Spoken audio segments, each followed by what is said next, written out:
सांगलीच्या आष्ट्यात EVM strong रूमच्या बाहेर मविया कार्यकर्त्यांचा गोंधळ। मतदानाच्या टक्केवारीत तफावत असल्याचा शरद पवारांच्या राष्ट्रवादीचा आरोप। हजारो कार्यकर्त्यांचा स्ट्रॉंग रूमच्या बाहेर ठिय्या। जयंत पाटीलही पोहोचले।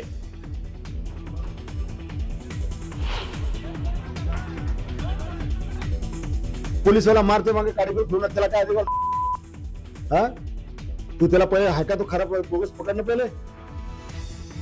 पोलिसांवर बोलताना शिवसेना आमदार संजय गायकवाडांची जीभ घसरली, तर बोगस मतदाराला पळवून लावल्यानंतरही गायकवाडांकडून मुलाची पाठराखण।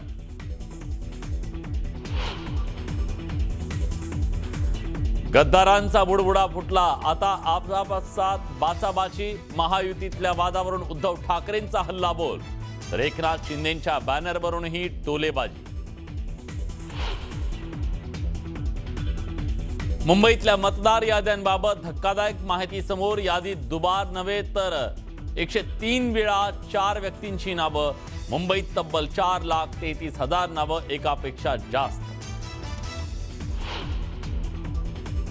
पुण्यातल्या मुंडवा जमीन गैरव्यवहार प्रकरणी शीतल तेजवानीला अटक। पॉवर ऑफ अटर्नीचा गैरवापर केल्याचा आरोप, तर प्रमुख सूत्रधाराला अटक करण्याची अंजली दमानी यांची मागणी।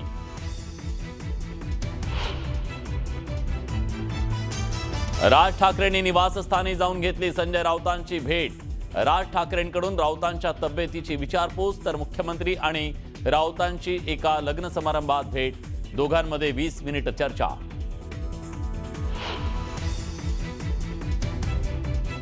केंद्रीय मंत्र्यांचा दावा चुकीचा ठरवणारी राज्य सरकारची पत्र न्यूज 18 लोकमतच्या हाती। शेतकऱ्यांच्या पॅकेजसाठी केंद्राकडे पाठपुरावा करणारे 2 पत्र समोर। पहिलं पत्र 27 नोव्हेंबरला आणि दुसरं पत्र 2 डिसेंबरला।